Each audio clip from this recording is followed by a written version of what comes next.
Have you ever had that feeling, that nagging sense that your childhood is still kind of shaping your adult life in ways you can't quite put your finger on? Well, today we're diving into the work of Dr. Lane Lasater to explore exactly that, and, more importantly, to find a path forward. I mean, really think about that question. Does it feel like some invisible force from your history is pulling the strings? Influencing your reactions, your relationships, maybe even how you see yourself in the mirror today? If any of that resonates with you, you're so far from being alone.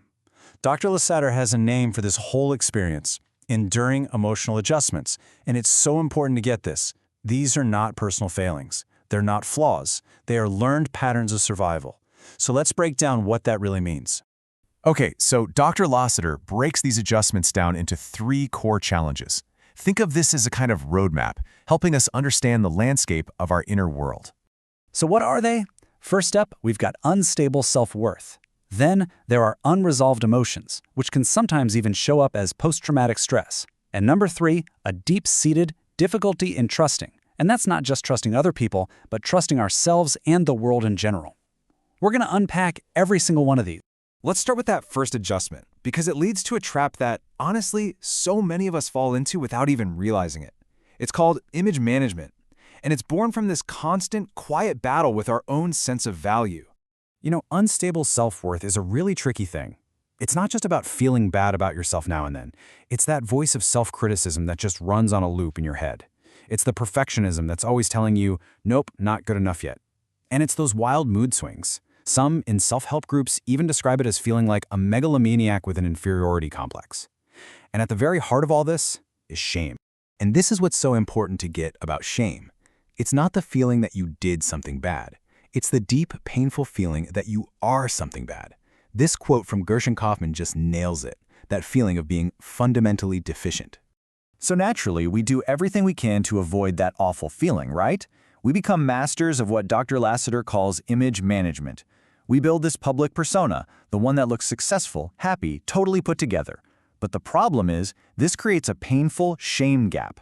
This huge distance between the perfect image we show the world and the messy, authentic truth of how we're actually feeling on the inside. Let me tell you about someone we'll call Megan. On the outside, she was a superstar achiever. That was her image management working overtime. But secretly, internally, she was carrying this incredibly heavy load of hurt and shame from her childhood. And here's the kicker. All that external success felt completely hollow because that shame gap was just too wide. Megan's real turning point wasn't winning another award. It was finding a safe place, a support group, where she could finally drop the mask and start accepting herself. This kind of internal struggle often links right into our next adjustment, all those unresolved emotions. So, this second adjustment deals with unresolved emotions and trauma. Now, there's a really important distinction we need to make here. We usually think of PTSD as coming from a single huge event, like combat or a bad accident. But Dr. Judith Lewis Herman introduced this idea of complex PTSD, or CPTSD. And this comes from long-term, repeated trauma, like growing up in a home that's constantly in turmoil. Its effects are often way deeper, subtly weaving themselves into our personality, our relationships, and our whole sense of who we are. And when you put those first two things together, the unstable self-worth and the unresolved trauma, it leads directly to the third adjustment, a profound difficulty with trust. This quote from Dr. Peter Osoria just gets right to the bone of it. It's this deep gut-level fear that if people saw the real you, you just wouldn't belong.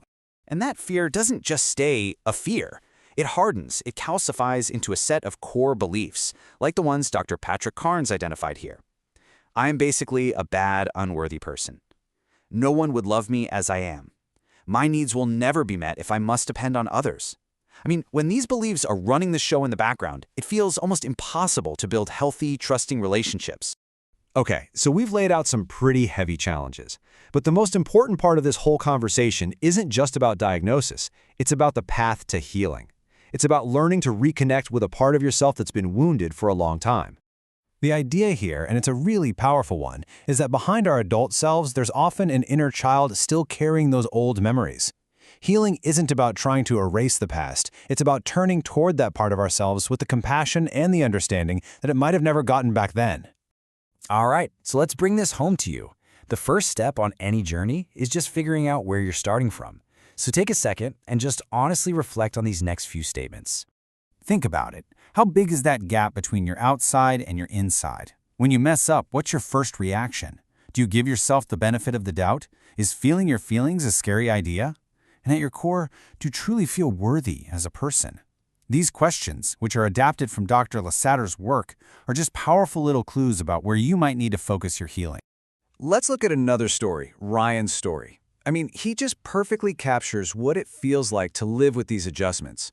His whole inner world was defined by self-doubt and this constant feeling of being lost, a direct result of a childhood where his true self was just never accepted. But look at this transformation. Recovery for Ryan wasn't about changing his parents or his past. It was about changing his relationship with himself. He learned self-compassion. He very intentionally chose friends who formed a new family of choice, one that saw him and validated him. He took his own story back. And that really brings us to the most hopeful, the most empowering part of all of this. See, healing isn't about trying to get back to a past that never really existed. It's about forging a completely new path forward, one that you get to choose. This right here is the key takeaway of our entire explainer. The goal is not a life without scars. The goal is a life where your scars are integrated into your story, but they are no longer the one writing it. They become part of your strength, not the source of your shame. The past may have shaped you, but it absolutely does not have to define your future. The power to write the next chapter is, and it has always been, in your hands. So the only question that really matters now is the one on the screen. What's your first step?